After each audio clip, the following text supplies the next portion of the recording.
ये कहानी एक छोटे से गांव के एक गरीब किसान की है जो बहुत मेहनत करता था, लेकिन फिर भी उसकी हालत ठीक नहीं थी। एक दिन उसके साथ एक रहस्यमयी घटना घटने वाली थी। गांव में एक गरीब किसान रघु रहता था। वो अपनी छोटी सी जमीन पर बहुत मेहनत करता था, लेकिन फिर भी उसकी फसलें सही नहीं होती थी और वह कभी खुश नहीं रह पाता था। एक दिन जब वह खेत में काम कर रहा था, अचानक उसकी मुलाकात एक अजनबी महिला से हुई। वो महिला दिखने में थोड़ी अजीब थी। उसकी आंखों में एक रहस्यमयी चमक थी और उसके चेहरे पर अजीब सी मुस्कान थी। महिला ने रघु से कहा, तुम बहुत मेहनत करते हो, लेकिन तुम्हारे पास कुछ भी नहीं है। मैं तुम्हारी मदद कर सकती हूँ।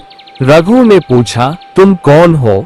महिला ने हंसते हुए कहा, मैं एक चुड़ैल हूँ। तुम्हें एक इच्छा पूरी करने का मौका मिलेगा, बस तुम मुझे अपनी जमीन का एक हिस्सा दे दो। रघु सोचने लगा। वो गरीब था और उसकी जमीन भी बहुत कम थी, लेकिन उसने सोचा कि अगर चुड़ैल सच में मदद कर सकती है तो वह अपनी एक छोटी सी जमीन दे सकता है।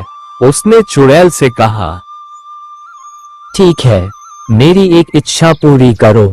मैं चाहता हूँ कि मेरी फसलें बहुत अच्छी हो और मुझे कभी भी गरीबी का सामना न करना पड़े। चुड़ैल ने अपनी जादुई शक्ति का इस्तेमाल किया और रघु की जमीन पर सोने जैसी फसलें उगाई।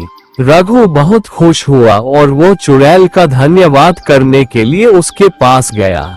लेकिन जैसे जैसे समय बीतता गया, रघु ने देखा कि उसकी फसलें तो अच्छी हो गईं, लेकिन उसकी खुशियां कम होने लगी।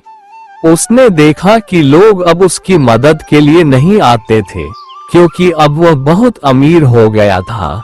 उसकी जिंदगी में कुछ खालीपन सा आ गया। रघु ने महसूस किया कि खुशियां पैसे और संपत्ति से नहीं आती।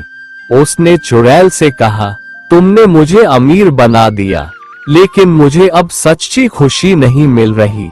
मुझे अपनी जिंदगी वापस चाहिए। चुड़ैल ने रघु की बातों को सुना और कहा, तुम्हें सच्ची खुशी नहीं मिल रही, क्योंकि तुमने मुझसे अपनी मेहनत के बदले शॉर्टकट लिया।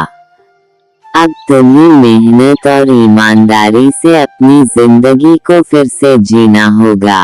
रघु ने चुड़ैल से अपनी जमीन और मेहनत से ही सब कुछ हासिल करने का वादा किया।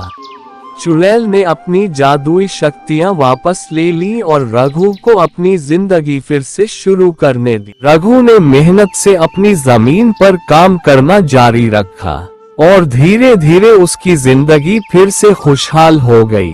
अब वह जानता था कि सच्ची खुशी मेहनत और ईमानदारी से ही मिलती है। इस कहानी से यह सीखने को मिलता है कि किसी भी सफलता का शॉर्टकट नहीं होता। मेहनत और ईमानदारी से ही सच्ची खुशी मिलती है।